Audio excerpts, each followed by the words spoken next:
This event is organised by Sarah and myself as part of the Elite Studies Working Group. I believe there's some information on that in the chat. And we are delighted today to be able to celebrate Professor Laura Nader and her paper, in particular, Up the Anthropologist, Perspectives Gained from Studying Up, on the 50th anniversary of its publication. Professor Nader has spent a long and distinguished career at Berkeley, retiring only recently in 2020, working on a range of issues related to law, energy, social and cultural control, and carrying out ethnographic fieldwork in Mexico and Lebanon.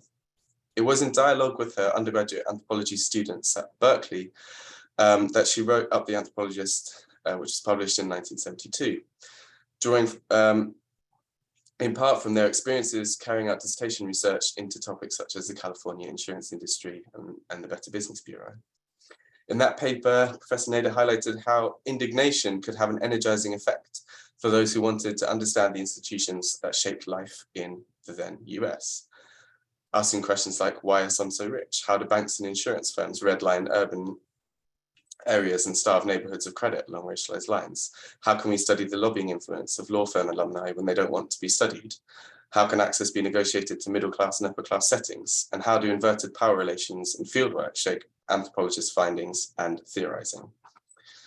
In advocating studying up, Professor Nader was not pushing an either-or proposition. Instead, she argued, anthropologists would simply need to realize when it's useful or crucial in terms of the problem to extend the domain of study up, down, or sideways. Sometimes this might mean taking what she called a vertical slice through an issue, studying up and down through powerful institutions and their effects on the less powerful.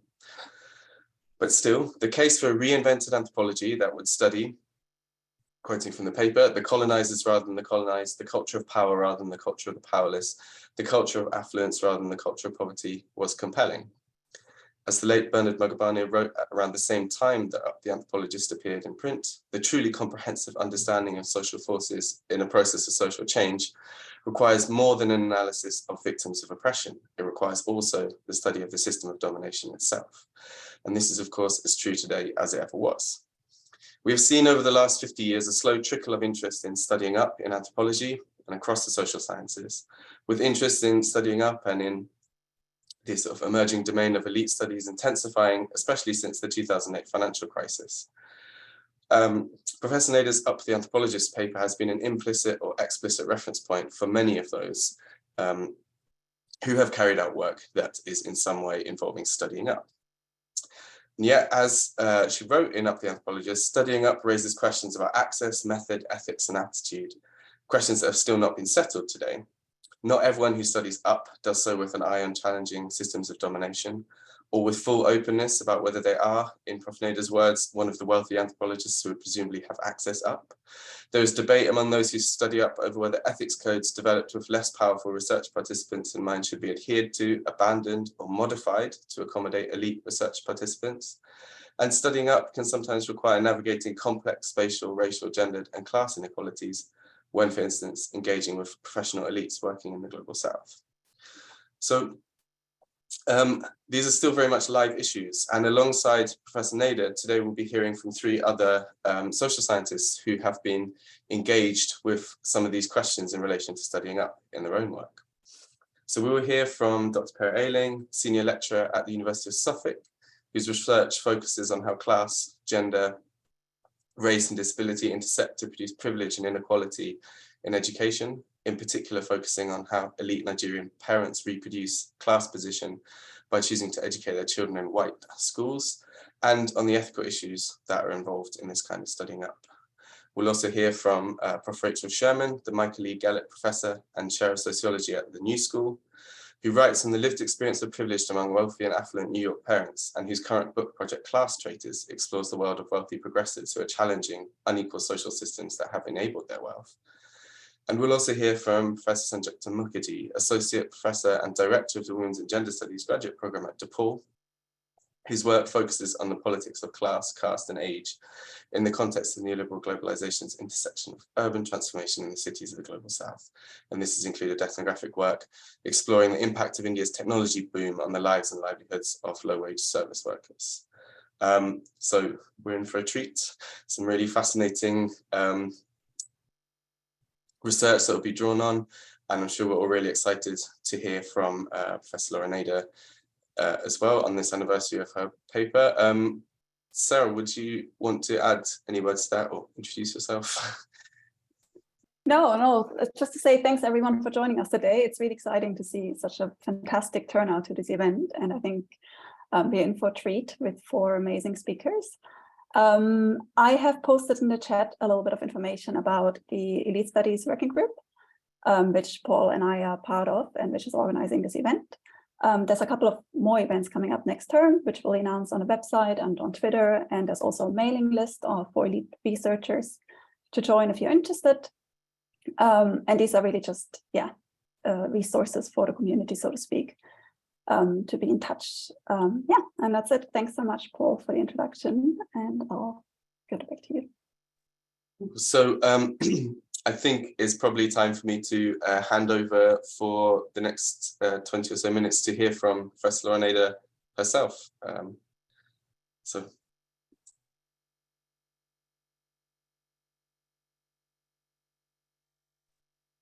think you are still on mute.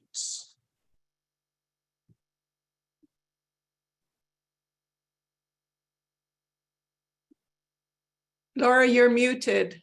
Laura, you're muted. Is anyone there to help you? They have to click the end.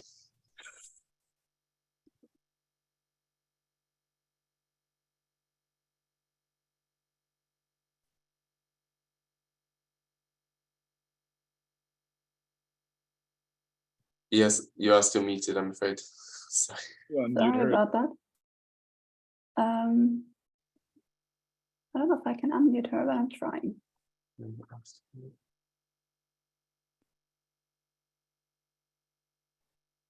Okay.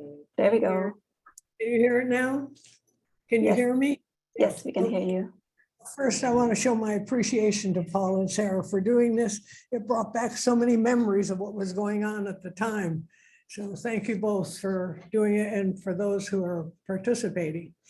And I want to give a little bit of historical context to all of this, because this was a long time ago, 50 years, when Andrei Shifrin of Pantheon Press wanted to do a bunch of anti-text books. So he invited Del Hymes to do one collection of papers that was going to be called Reinventing Anthropology. And so I wrote this Up the Anthropologist, which the name came from a very important book that was written at the time called Up the Organization by Robert Townsend. It was a bestseller. So mine was Up the Anthropologist was from that. And I then just delivered a talk in New York City to the American Anthropology Association meetings of people, about 1,000 people. And needless to say, when I was finished, there was very little applause. You couldn't hear it. And this famous sociologist came over to me and said, no, we don't know how to do that kind of work. And I said, you mean we know how to go to New Guinea, learn the language, avoid being eaten by the cannibalists, and we don't know how to study power? So I was totally puzzled, because how the devil can you call your discipline the history of Homo sapiens when most of Homo sapiens isn't even being looked at? So I was very puzzled. I was told, because it was odd, right? So I thought it was. My mother was taking care of my daughter Nadia upstairs in the hotel, and I went up to her and I told her what happened. And I said, I don't understand. And she said to me, no matter how hard you try, you cannot please all the people, please yourself. So I have been pleasing myself after that meeting. Up the Anthropologist gave permission to younger anthropologists to do things they would never have been given any time to do. One was Hugh Gusterson, a Britisher by origin, who was in the United States working on questions of peace, and he was studying Livermore nuclear scientist. And he was not having an easy time doing it. In fact, recently he wrote a piece in Public Anthropology talking about what it is now that makes it even less possible, because the places like Livermore have closed the door to people coming in and interviewing people. So that's a very interesting article. Now, it's also, I had already done Zapotec fieldwork in Mexico, Oaxaca.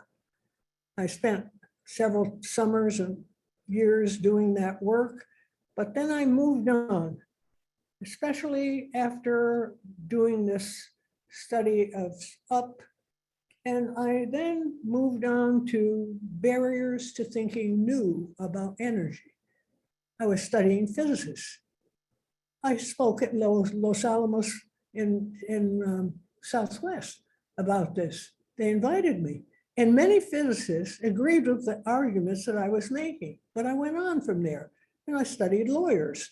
And I studied medical people. So there's nothing that stops me from studying anything I want anywhere in the world if I use the techniques of anthropology. So that's opened the door. And I put together all my essays on this in a book called Contrarian Anthropology. Subtitle, The Unwritten Rules of Academia, which was I was objecting to, the unwritten rules, right? So pushing on the system. Now, I want to bring in an example, because I said you can do a lot more. When this is the power of comparison. We did a little preliminary look after Roe versus Wade was overturned by the Supreme Court. We looked at what happens in other countries. So in the Arab world, only Tunisia gives permission, right to reproductive decisions to the woman in the Arab world. Of course, in Europe, England, the other European countries, they also have allowed women the right to decide about their own bodies. What about Russia? They just allow women to decide about their own bodies. Well, what about China? They allow too. What about India? They allow women the right also. Let's move to the New World. Argentina, they allow it. Mexico more recently, that's all in the New World. So what is the only major industrial country in the world that does not allow women to control their own bodies? The United States, where we brag about women's rights and point our finger in other parts of the world. So the power of comparison, it's interesting that although there are many people objecting to the overturn of Roe versus Wade, people have not raised this issue, that if you compare us to other parts of the world, we really turn out to be weird in the way we don't allow women the rights that they deserve. So I want to just end by saying what's interesting is when you push on the boundaries, academic boundaries, you can discover new things that you never thought could be found. And that's what we should all be doing. So here's to Up the Anthropologist once more.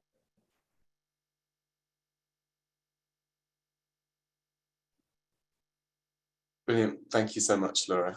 That was wonderful. Sarah, did you want to come in at all, or are we ready to move on to, I think let's move on. Let's hear everyone, and then we can give the speakers a chance to respond to each other if they like to, and then we can open up the floor. So I think on the schedule you made, Sarah, next up is Dr. Pere Ayling. Yes, good evening, everyone, and thanks for having me again, Sarah and Paul. And thank you, Laura, Professor Nader for your work, because it definitely influenced my work as well. So thank you for this great contribution that you've made to the field of the elite studies field. My work is around Nigerian elites, and so I did research on Nigerian elites. Specifically, I was interested in looking to their school choices, the kind of choices and decisions they make around where they decide to educate their children. And this, I'm based in the UK, but I was the elites that's Nigerian elites that were involved in my research were based in Nigeria. So it's important to make that distinction. So even though I'm in the UK, the people that I interviewed, some of them had British passport, but Nigeria was where they reside. They were Nigeria through and through. But I never started off wanting to study elites, and that's where Laura's work helped me. I started off wanting to actually look at the quality, the poor quality of education that was provided to Nigerian children. The public sector, the public education was terrible. I was one of those recipients of that education. Unfortunately, I went to what we call back home a local primary school, a local secondary school, and so forth, and so on and so forth. So I had a terrible experience in terms of how poor the provisions were then, and still is to an extent back home. So, but when I read around the problem, I realized a lot has been done already on studying about the poor quality of education. I mean, I realized UN, WHO, UNICEF, they've all invested money and in terms of looking at this problem. So I thought, how will I be contributing to this field, to this topic area that is over researched in a way, but yet nothing changes. And at that moment, a thought came to me, and I thought, I wonder how those who are making policy decisions around education, where are they educating their children? So that is when I turned the question around. And in your own paper, you talked about asking the question, framing it differently.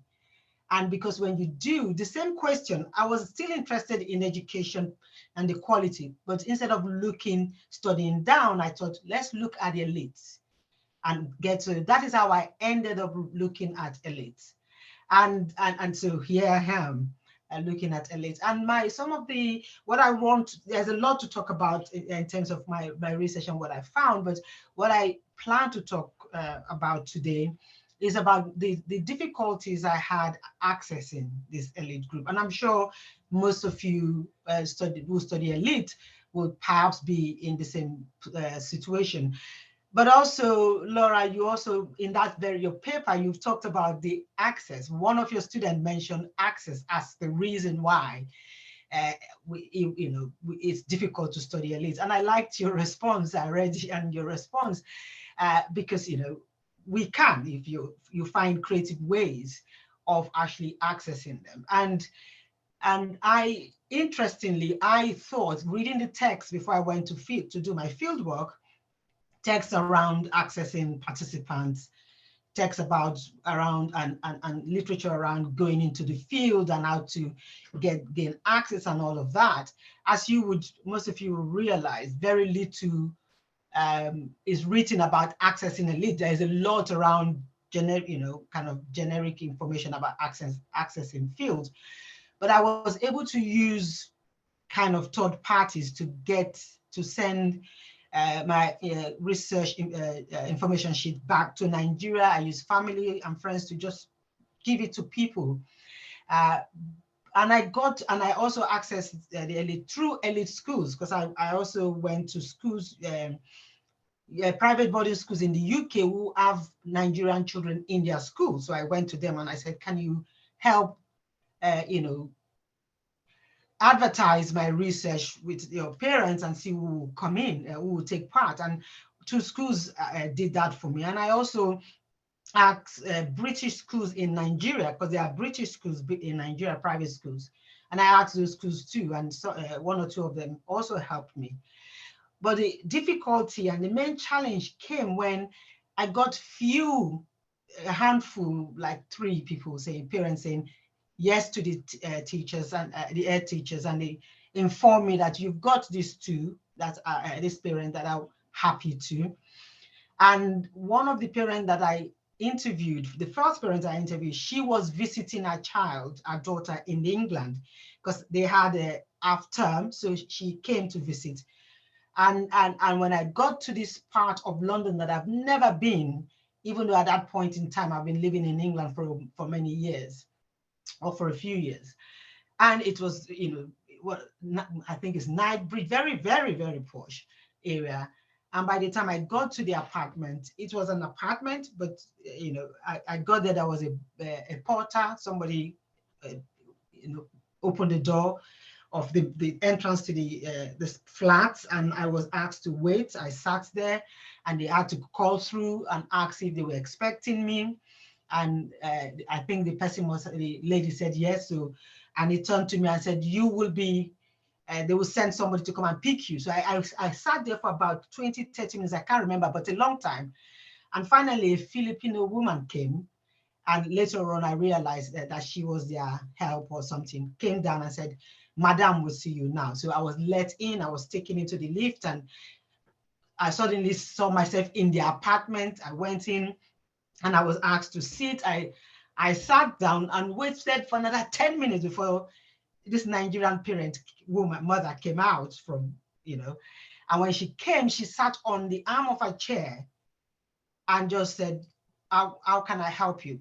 Obviously, she knew because I've sent everything, but I had to explain myself again. I was nervous, and I explained myself.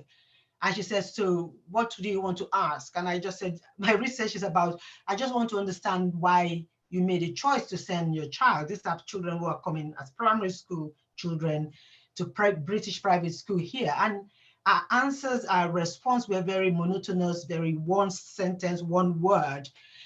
It didn't last very long. And in the end, you know, I had to leave.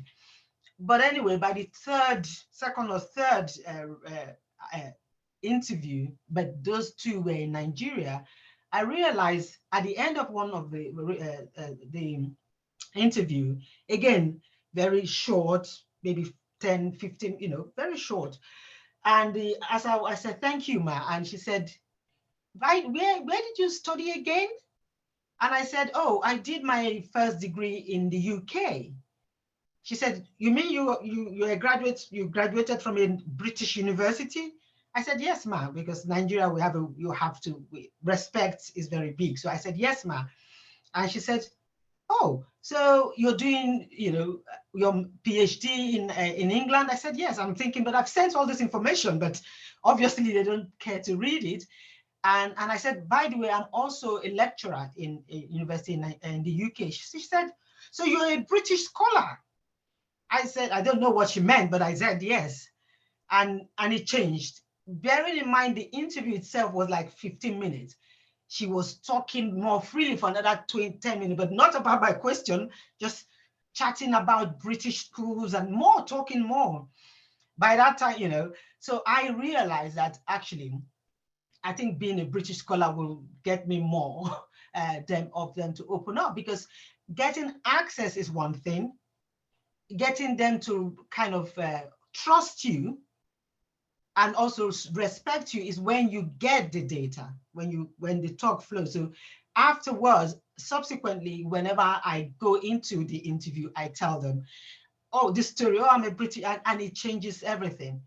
But I guess because I'm aware of the time, what I took away from that was how, and I read Ganda, I think it's Ganda and Scott's work. They also did research in global, I've forgotten the country, but they were also like studying in a Western country, went back home to a country in the global South, and realized that actually the participants were showing more reverence towards a Western researcher than they that were from home. They were, you know, and I realized the same thing, that the idea that I was schooled by British lecturers made them feel that I'm competent enough.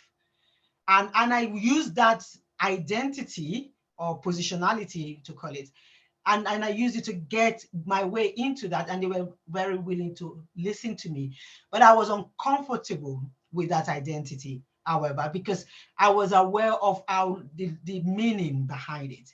The idea that I was good because I was taught by, not because I am a Nigerian or I am just good as a person or whatever. So that was kind of what I wanted to share with you, that kind of ethical dilemma of using your positionality, playing it up or down in order to get access, but yet feeling uncomfortable, and to what extent that is right or wrong. Thank you. Sorry, thank you. Thank you so much. That was really rich, and I'm sure resonates with quite a few people on the call. Just as a reminder, Sarah has been reposting some background info in the chat for people who might have missed it earlier. Do kind of, if you have questions that occur to you and you think you might forget them, if you pop them in the chat, Sarah and I will collate them, but otherwise we'll open the floor later on. But for now, I would like to hand over to Professor Rachel Sherman, I believe. Is that right, Sarah? Yeah. Okay, thank you so much. Let me just change my view here so I'm not looking at myself. Yeah, so thank you so much, Paul and Sarah, for inviting me to this event and for organizing, and the others. I'm already having so much fun. And I was really grateful not just to have the opportunity to speak, but also to have a reason to go back to this article, which I actually had not read since I was in graduate school, which was many years ago. So I wanted to say a couple of things about the piece and kind of how it speaks to me as a sociologist. So I am a sociologist, not an anthropologist. And then I want to focus on how this work kind of sets up a question I've been thinking about a lot, which is the relationship between studying structures and cultures of power on the one hand, and studying individuals on the other. So I'll say a little bit about how that issue surfaces in my own research and in my institutional life as a scholar. So of course we would not be here if this piece were not still extraordinarily relevant, right? Just on the first page, I was struck by the claim that, quote, never before have so few by their actions and inactions had the power of life and death over so many members of the species. This has become, I think, even more true now than it was 50 years ago. And I also think we'd recognize that it's not just our own species over which a very few exert a wildly disproportionate amount of influence, typically negative influence. And all three of the, sorry, we have an ambulance in the background. All three of the reasons that Laura gives for studying up, which are the normative commitments, scientific adequacy, and democratic relevance, are also still perhaps the three major reasons that many of us study anything, right, including elites. So I nodded in recognition when I read also at the beginning of the piece that in anthropology, quote, the audience is too narrow, the nitpicking too precious. This is certainly true 50 years later, at least in sociology. And many of us in sociology and doubtless in anthropology and other disciplines are trying to find ways to reconcile a commitment to a systematic study of the world, right, which is what's usually associated with science, with engaging in more public conversations more broadly, and yet doing so without necessarily claiming value neutrality. And I think this is, the study of elites is one of the places where this is happening. So the other thing I was really struck by in rereading the piece is the way Laura is calling not just for studying elite people, but also for studying processes, institutions, and structures of power. As someone who came of age intellectually in a time and place where the focus on both structures and cultures of power was dominant, the piece reminded me that this wasn't always the case. And of course, the histories of the incorporation of power are different in different disciplines. I'd be interested to know who that sociologist was, Laura, who told you that we could never possibly do this. But I also realized that I've in fact been grappling precisely with the question of how we reconcile studying both people and power, especially if we have normative commitments. And again, I think this comes up particularly in the study of elites. So one of the central arguments in my book, Uneasy Street, is that the wealthy New York parents I interviewed before, were defining themselves in contrast to negative images of individual rich people. So these are images, like rich people are entitled, materialistic, lazy, self-indulgent, and so on. The people I was talking to wanted to see themselves and have others see them as good people, meaning hardworking, disciplined consumers who give back and raise children who have good values. They often invoked a kind of down-to-earth behavior and affect associated, I think, with the middle class. They would often use the word normal to describe themselves, that would then legitimate their position in the top 1%. So if they avoided being entitled in the sense of behavior and affect, which I think is typically what the negatively connotated word entitlement refers to, they can remain legitimately entitled materially. And the language of entitlement is very confusing when you start thinking about it a lot. But basically what I wanted to suggest is that, we see these judgments of individual good or bad wealthy personhood very widely in popular culture and politics. The wealthy are judged on how they got their money, how they spend it, how they give it away, if they work hard, blah, blah, blah. These evaluations are really gendered. For women, there's a lot of rhetoric about, how they spend not just money, but time. If they do self-indulgent things like working out or getting Botox or, going to the gym rather than working for pay, or, hands-on personally taking care of their children. So ultimately, I argue in that book that regardless of whether we judge wealthy people as bad or good, judging them at all is at best a distraction from, and at worst, a legitimation of the system that produces enormous wealth and the wealth distribution itself.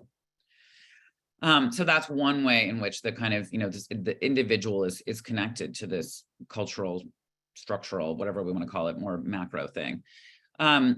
So in my current book project, which is called Class Traders, 1%ers for Radical Redistribution, I'm looking at wealthy people who are critical of both the system that produces wealth and the individual focus on good, wealthy people.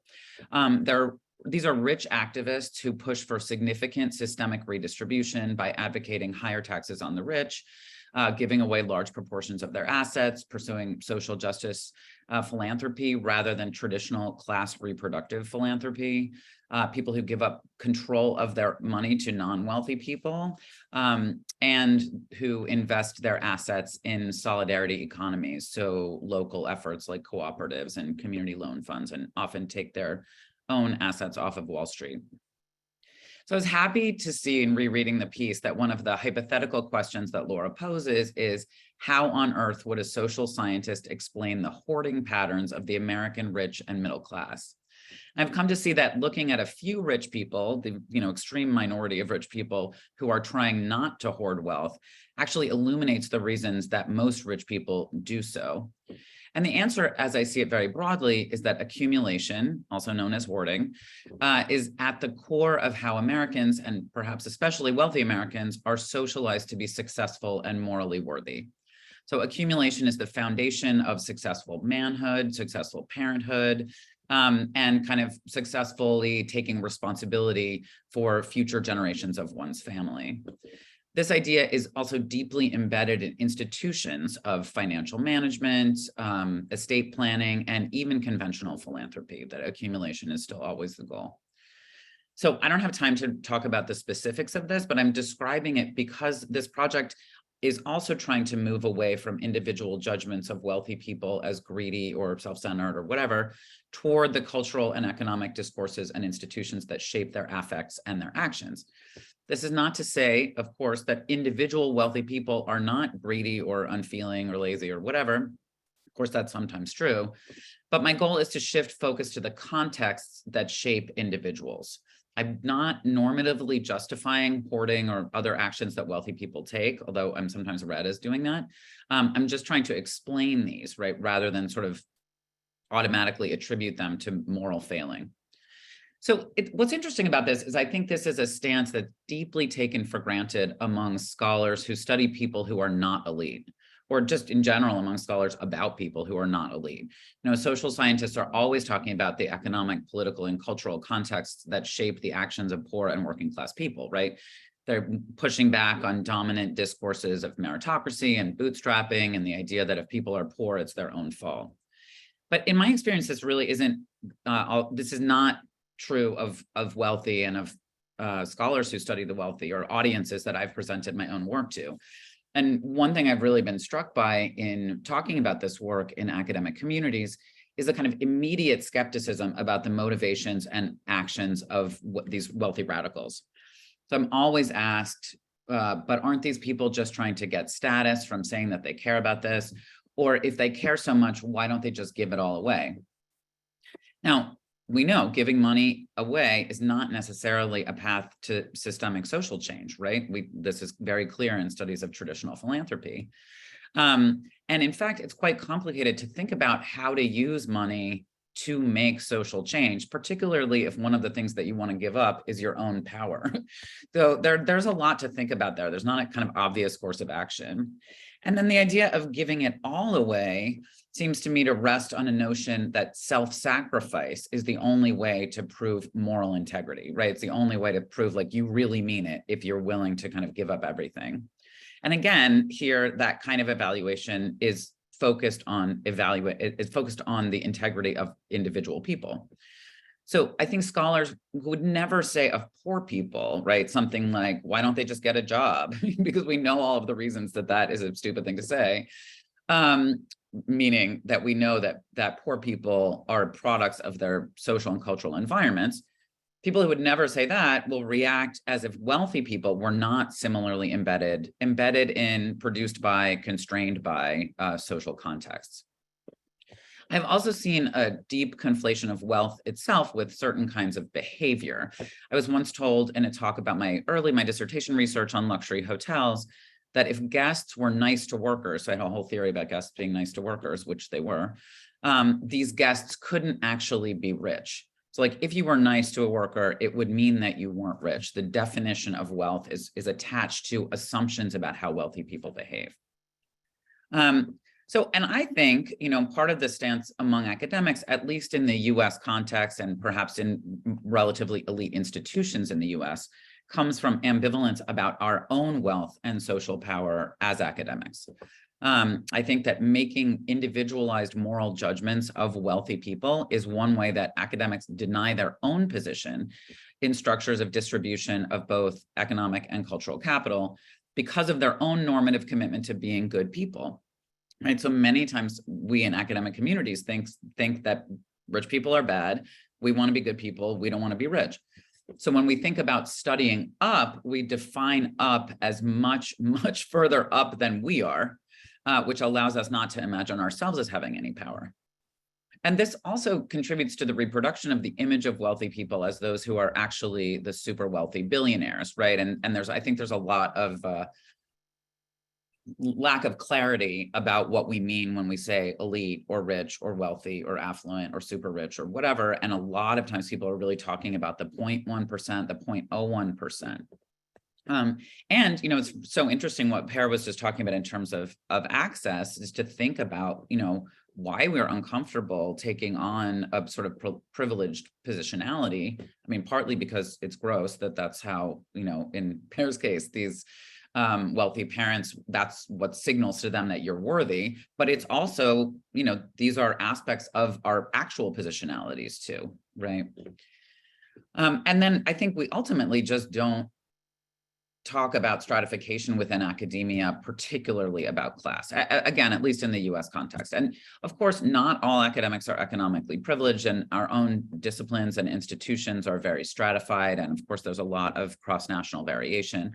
I've recently been involved in the full-time faculty solidarity effort with the part-time faculty who are on strike at the New School.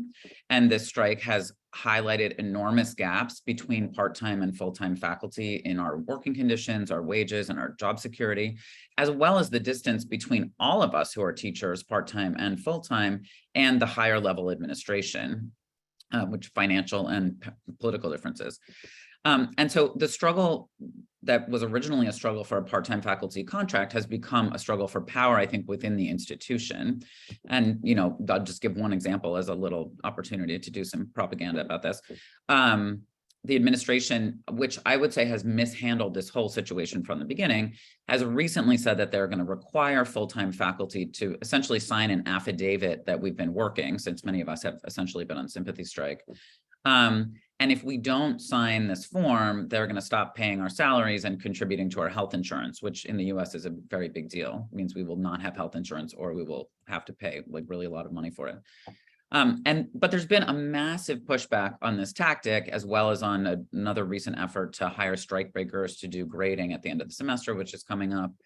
And I think the power relations within the university are becoming much more clear to all of us, including students, who of course see their teachers as like disciplinarians and don't really understand how they're embedded in these larger institutional issues. So I think that's it's a very interesting sort of opening to think about institutional power. And I think we should be thinking about that more broadly within academia.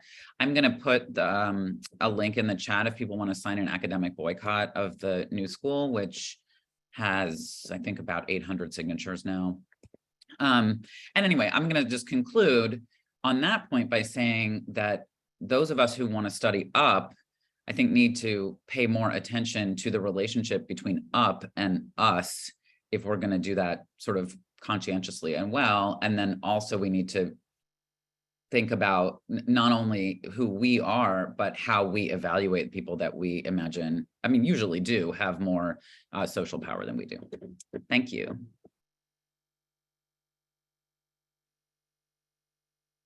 Amazing. Thank you so much, Rachel. That was great. And again, I'm sure lots of people are fermenting questions. If you have something that you want to type in the chat, so you don't forget it, please do go ahead. Otherwise, raise your hand later on. But for now, I think it must be, Sarah, time for us to go over to Sanjukta. So, Sanjukta. Hi, everybody. I want to start by thanking Sarah and Paul for inviting me to this panel. And I've already learned so much from my fellow panelists and from hearing from Laura. My research and teaching interests kind of lie at the intersection of feminist political economy, critical development studies, and urban geographies. I focus on neoliberal globalization, transnational service work, and the related social transformations centered on politics of gender, class, caste, race, and age in South Asia and its diaspora. I'm also interested in questions of, pedagogy and methodologies. Today, I'm going to talk about a little bit from, like where studying up has figured within two disciplines that I straddle, geography and women's studies. And then talk a little bit about my experience doing research in the software and IT industry in India. So Professor Nader's path-breaking conceptual framework on studying up has been really foundational to my research on the software and IT industry and how I think about fieldwork, research methodologies, and broad questions of knowledge production. As a feminist scholar interested in labor relations, what is most alluring about this framework is that it allows for an in-depth analysis of power.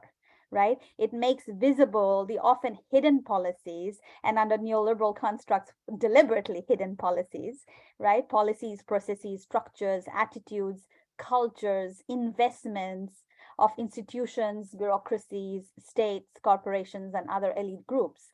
Making visible these processes and structures is crucial for us to understand how powerful institutions work, their wide spheres of influence, and how we can resist and challenge them, right? Now, indeed, this is as urgent now as it was 50 years ago. Like many of my fellow panelists have said, when Professor Nader argued that, and I quote, "the quality of life and our lives themselves may depend upon the extent to which citizens understand those who shape attitudes and actually control institutional structures." End of quote. So studying up, of course, does not preclude other modes of engagement. Studying down or sideways, as Nader explains, indeed, it depends on the kinds of questions we are trying to answer. Professor Nader encourages anthropologists, social scientists, and researchers to, as she says, quote, "get at the mechanisms whereby faraway corporations and large-scale industries are directing the everyday aspects of our lives." End of quote. And this resonates very much with me as a geographer, because geographers have been studying what we call multi-scalar phenomena, right? Constructing this kind of and exposing the dialectical connections between the local and the global, feminist geographers in particular have argued in similar vein about the ties between the global and the intimate, connecting the scale of the supranational to that of the body. For transnational feminists, not only does this kind of framework make it possible to analyze similarities and differences in the patterns that, say, corporations or nation states use in their own strategies, like Laura was talking about comparative work, right? But it also allows us to conceptualize solidarity across borders, as we are able to see, as Angela Davis says, the intersectionality of struggles between here and there, right?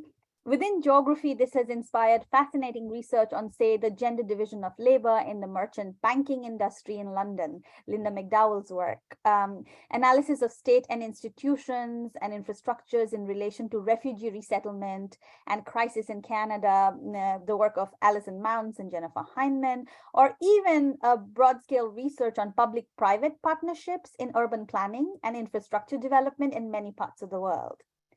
Within the field of women's and gender studies, feminist scholars have utilized this kind of framework to study networks of NGOs, or what is often called the nonprofit industrial complex, impact of UN global conferences of women and development, globalization of particular industries and their impact on feminization and racialization of labor. However, because of the more kind of activist bent of scholarship within women's studies that centers on featuring the experiences of marginalized peoples and their voices, there has perhaps been less of an enthusiasm in studying up. It has been particularly tricky to teach about studying up in methods courses, for example, because of well-established feminist critique of elitism within the academy. And this kind of resonates with some of the things that Rachel has been talking about, right? And also because it is also, women's studies has been invested in kind of dismantling hierarchies, and sort of there's a broad commitment to empathy, trust, and accountability in the process of research. As we know, this is often difficult to do when we study up. Some scholars have cautioned us about studying up in the context of neoliberal globalization, for example, when the focus is only on macro level policy frameworks of corporations in the formal sector without centering the voices of those impacted by it in other sectors of the economy, or even how it impacts workers themselves.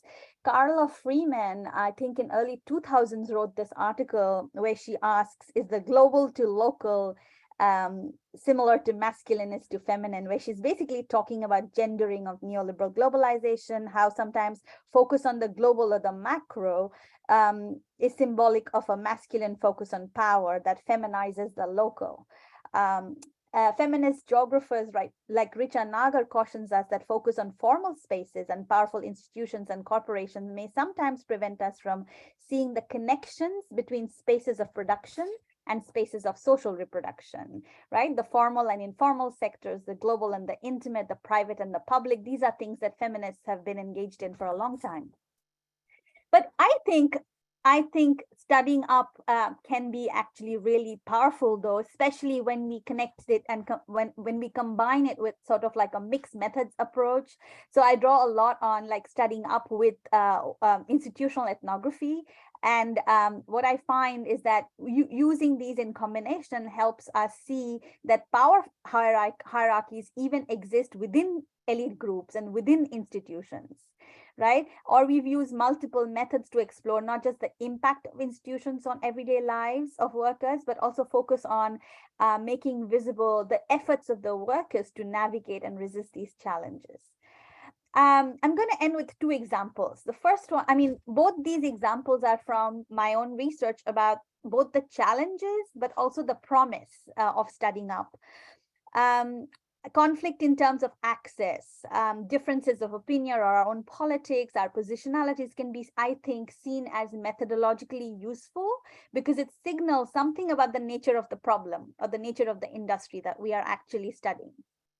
It also allows us to navigate and analyze shifting articulations of power and positionality of not just the researcher, but also the people we research, right? So the first example is from a project on the impact of the software industry on gender constructions of work and workplaces that I have done in Bangalore in India.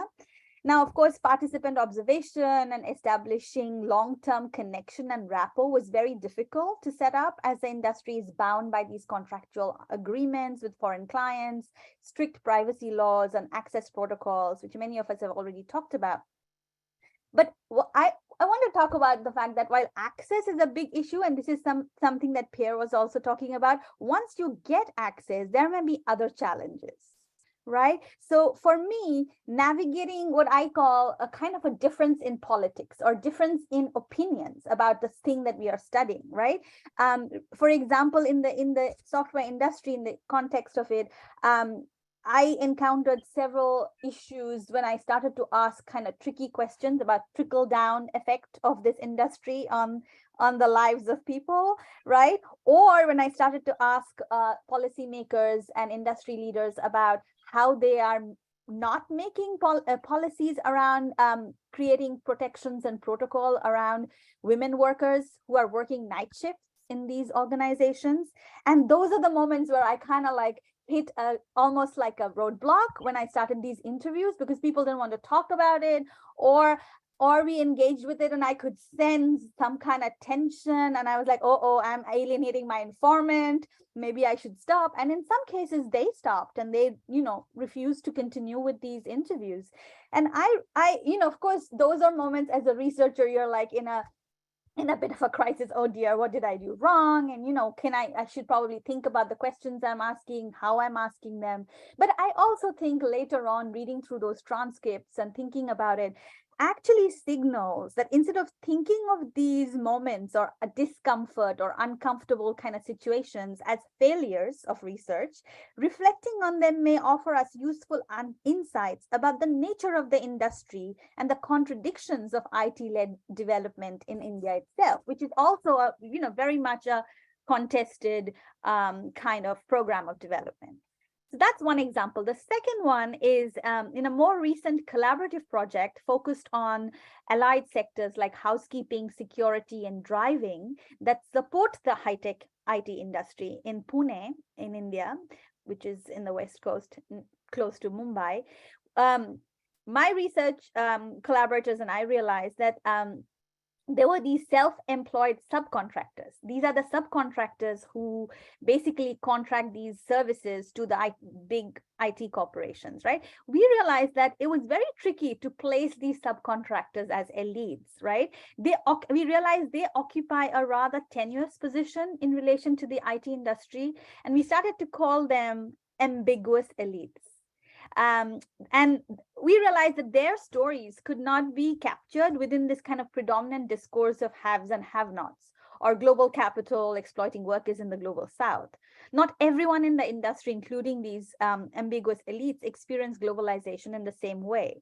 One of the methodological dilemmas we faced was how to comprehend the first-hand accounts of the subcontractors or these ambiguous elites who on one hand were complicit in many of the precarious employment practices of the IT industry, while also simultaneously they provided useful insights and critiques of the industry. While micro-entrepreneurs often embrace discourses of self-help, those who are part of the ambiguous elite also develop critiques of global capitalism and situate these critiques within class politics and legacies of colonialism in India. Due to their own aspirations for economic autonomy, the interviews we conducted revealed how this ambiguousness of the elites was predicated on their contradictory stance on being, on one hand, benevolent employers who understood the struggles of workers because they themselves had been workers themselves. Yet, on the other hand, such benevolence was also accompanied by paternalistic attitudes and strict workplace regimes they created to monitor and discipline the workers and perpetuated, class, gender, caste, and other kind of regional stereotypes. So while these self-employed subcontractors could be seen as the ideal neoliberal subjects, their struggles and aspirations often remained invisible and indeed external to the workings of the high-tech industry. Right? So navigating these interviews with these ambiguous elites were very tricky, and often we as researchers had to kind of move in between, creating what Beverly Mullings has called shared positional spaces, as well as other times distancing ourselves, highlighting our outsider status in the industry.